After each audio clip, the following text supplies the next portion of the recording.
Well, we're looking back at the Fu Manchu series. We have the Brides of Fu Manchu here, which are 202 in the Indicator series, released in 1966 and also directed by Don Sharp, the man who brought us the first one.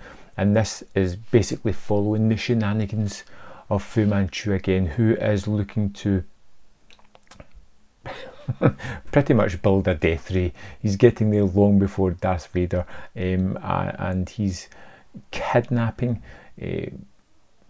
daughters of prominent scientists and influential men, and then blackmailing these men into doing his bidding to help construct this death ray so that he can blow up things from miles away without having to be there to deal with his shenanigans.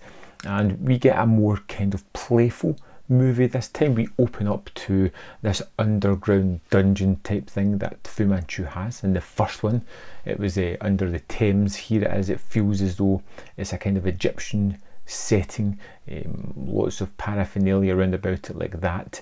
We have a snazzy little trap where they drop people into a pit of snakes.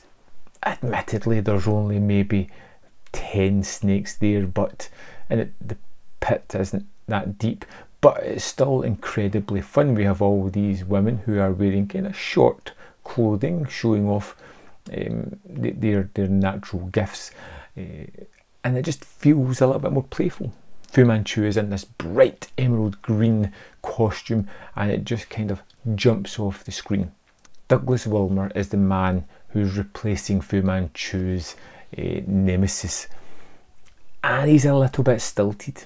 He's a little bit po-faced and a little far too stoic in certain sequences to really jump off the screen and make it something that's in your face and really fun type of performance.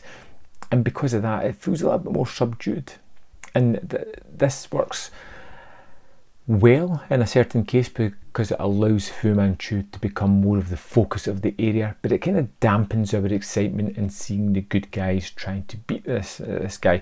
It does offer a little bit more in the sense of globetrotting this time round, because it's got this Egyptian kind of base. It's got our characters, especially Smith, travelling from London to there, and we know he's travelled because he's wearing that typical safari kind of garb that nobody would probably wear, but unless they were in a movie. Lots of backlit sequences as well, or rear projection sequences, particularly when the girls are escaping the base, and it just looks kind of odd and quirky and kitsch, but it fits the aesthetic of these movies. And you feel that Christopher Lee is really growing into the role. He's a little bit more moustache twirling this time around, a little bit more malevolent and destructive. Although I do feel come the end of the movie, he becomes almost, how could we say, inept, pushing things too far. He loses that kind of coldness that he has, the unemotional nature of being practical about things. He becomes emotional. He tries to do something that he must know is never going to work, and it kind of backfires on him, and you can see it coming that way, and it feels as though that the hero never really saves the day. More a case of Fu Manchu kind of sabotages himself, so to speak. But there was lots of things I liked about this that changes things up a little bit from the first one. It takes some of our characters outside into the real world. We get a car chase during this one. We get a wonderful scene of just a guy jumping off a car, tackling someone.